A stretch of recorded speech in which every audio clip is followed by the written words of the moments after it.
Assalamualaikum warahmatullahi wabarakatuh. Kita sampai pada al-maqalatu as-salatun babus sulati bab 3 dalam kitab Nasaihul Ibadnya Syekh Nawawi Banten. Kita sampai pada maqalah yang ke-30. Wal maqalatu salatuna, adapun maqalah yang ke-30 an Abi Zakaria Yahya bin Mu'adin, yaitu diriwayatkan dari Abi Zakaria Yahya bin Mu'ad rahmatullahi alaih, semoga rahmat Allah tercurahkan kepadanya. Apa isi makalah yang ke-30 yang dari Yahya bin Mu'ad tadi? Tarkud dunya kulliha akhdul akhirati kulliha. Tarkud dunya, adapun meninggalkan dunia, mengabaikan dunia, kulliha secara totalitas, akhdul akhirati kulliha, yaitu sama dengan mengambil akhirat, menggenggam akhirat secara totalitas. Jadi ketika orang itu meninggalkan dunia secara totalitas, berarti dia menggenggam akhirat secara totalitas. Li'annahuma qad-darrataini, karena keduanya, dunia dan akhirat, itu seperti dua istri. Seperti istri dengan madunya. Istri pertama, istri kedua, itu dia tidak akan akur. Ibarat air dan minyak, dia akan bertentangan terus. Sama, itu seperti dunia dan akhirat. Itu mungkin dulu di zamannya Syekh Nawawi. Tetapi nyatanya kan sekarang ya banyak orang-orang yang kemudian poligami, punya istri 3, istri 2, malah ngonten bareng, dari cuan bareng dari dari TikTok, dari Instagram, dari YouTube dan seterusnya. Malah kelihatan rukun banget gitu. Ya, itu bisa jadi memang ya secara normal standar memang dorotain, istri dengan madunya itu akan bertengkar. Sama seperti dunia dan akhirat, dia tidak akan bisa gatuk, tidak akan bisa saling saling mendekat, tidak bisa. Begitu Anda menggenggam dunia, maka otomatis Anda akan mengabaikan akhirat. Tapi begitu Anda melepaskan dunia itu tadi, berarti Anda akan menggenggam akhirat. Faman tarokaha, barang siapa meninggalkan dunia, ayat dunia, kullaha secara totalitas, akhadaha maka dia menggenggam akhirat, ayat akhirata, kullaha secara totalitas. Maksudnya, ay faman a'rodo, barang siapa berpaling, anid dunia dari dunia, bil kulliyati secara totalitas, ahabbal akhirata maka dia akan mencintai akhirat, hubban katsira, dengan sangat cinta yang besar. Waman akhadaha, dan barang siapa menggenggam dunia, ayat dunia, kullaha secara totalitas, taroka maka orang itu meninggalkan akhirat, ayat akhirata, kullaha secara totalitas. Ay faman ahabbad dunia, maksudnya barang siapa yang mencintai dunia bil kulliyati secara totalitas, a'rada anil akhirah bil kulliyati maka dia akan berpaling dari akhirat secara totalitas.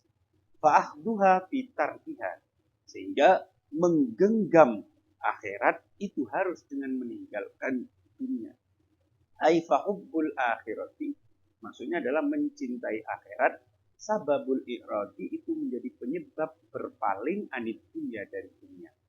Wa tarkuha, dan meninggalkan dunia, fi akhdiha itu dengan menggenggam akhirat. Ay wa bughdud dunya, maksudnya membenci dunia, tidak kedunian, bisa babi hubbil akhirah itu dengan sebab mencintai akhirat.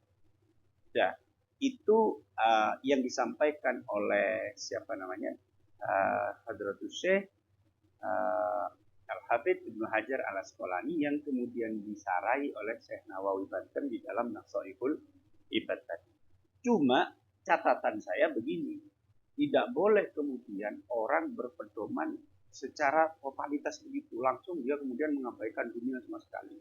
Tidak. Nyatanya kalau kita mengkaji turos, mengkaji hadis, kita akan temui banyak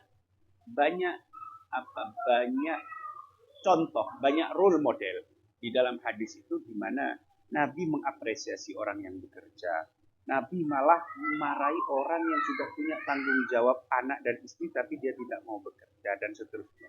Sehingga harus tahu skala prioritas gitu. Harus tahu skala prioritas. Kalau di dalam kajian fikih itu kita dikenalkan dengan istilah maqasidus syariah ya. Al-Quliyatul Khams.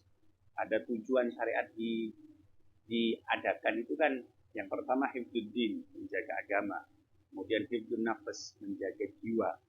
Kemudian hifdzul mal, menjaga harta, hifdzul akal, menjaga apa namanya? Menjaga akal agar tetap jadi hifdzuddin, hifdzun nafas, hifdzul akal, terus apa tadi? Hifdzul mal, hifdzun nasl, menjaga keturunan. Ada 5 itu. Saya agak lupa urutannya. Tetapi semua ulama itu sepakat bahwa urutan pertama itu adalah hifdzuddin. Memang adalah menjaga agama. Artinya apa yang ada di dalam syariat kehidupan ini tujuan utamanya adalah untuk menjaga syariat itu tadi, menjaga agama tadi. Makanya kemudian kadang kita diapresiasi, dimotivasi untuk mengorbankan nafas, mengorbankan jiwa, mengorbankan harta, mengorbankan nasab, mengorbankan apapun akal untuk kepentingan agama. Contoh apa? Adanya perang, jihad. Itu kan mengabaikan semua aspek itu tadi, yang 4 tadi. Nyawa, harta, raga, semuanya dikorbankan hanya untuk hifdzuddin. Tetapi di dalam kasus-kasus yang lain justru kita harus mengabaikan hifdzuddin, memposisikan hifdzuddin itu di bawah. Misal kalau kita belajar kitab-kitab fikih ya, waktu kita sholat itu kan hifdzuddin, menjaga agama. Itu adalah akhdul akhirah gitu. Saya mau menerangkan ini, bahwa sholat itu adalah akhdul akhirah, menggenggam akhirat. Tetapi ketika Anda sholat, kemudian ternyata ada orang mau membunuh Anda, ada orang mau membunuh kamu, apa yang harus dilakukan?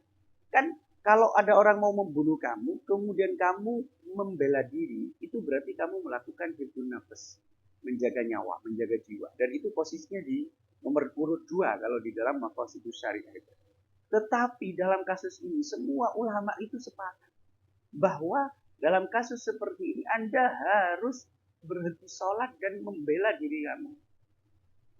Membela diri kamu agar tidak terbunuh. Bahkan bukan itu, bukan tidak harus nyawa. Harta saja, kalau kita sholat, di tengah sholat ternyata tas kita, ransel kita yang di situ ada kunci sepeda motor, ada HP, ada uang, semuanya tahu-tahu diambil orang, maka kita boleh untuk memberhentikan sholat itu tadi. Kita mengabaikan hifdzuddin tadi untuk hifdzul mal, mengejar orang yang mengambil harta kita itu tadi. Itu bukan berarti kedunian, tidak, bukan berarti kedunian. Justru itu diapresiasi oleh ulama-ulama fikih.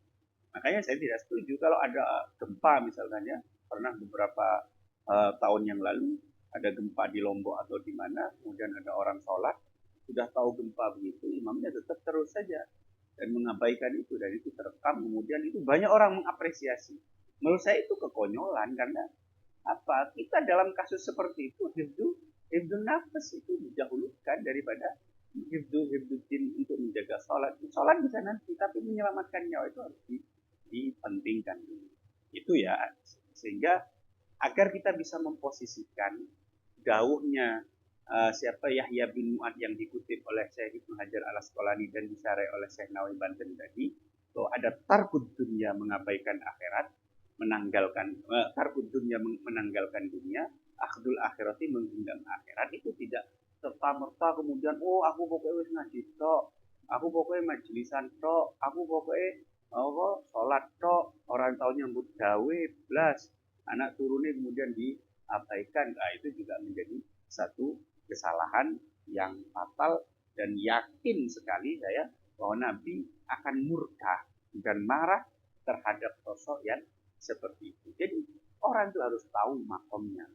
Kalau punya anak istri, maka ya tanggung jawabnya sebagai seorang kepala rumah tangga untuk membiayainya, untuk akhdud dunia, tetapi jangan kubang gasiro, jangan terlalu kedunian.